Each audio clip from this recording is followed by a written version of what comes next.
Goeiedag, ek is Wolfgang Wallon, DA Noordwes provinsiale wetgewer. Geagte Noordwes inwoners, op Menseregtedag besin ons oor die opofferings wat gemaak is deur talle individue in die strewe na gelykheid, geregtigheid en vryheid. Ons, die DA, bly daartoe verbind om aan die waardes wat in ons grondwet verskans is, te handhaaf en te verseker.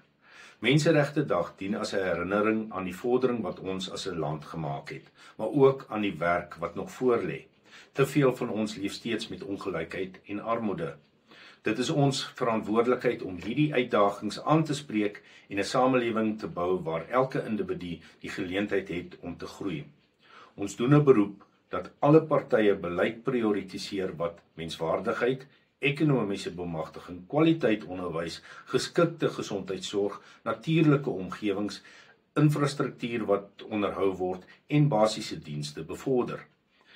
Laat ons op hierdie dag die nalatenskap eer van diegene wat vir ons geveg het deur ons verbintenis tot die bou van 'n land te hernie.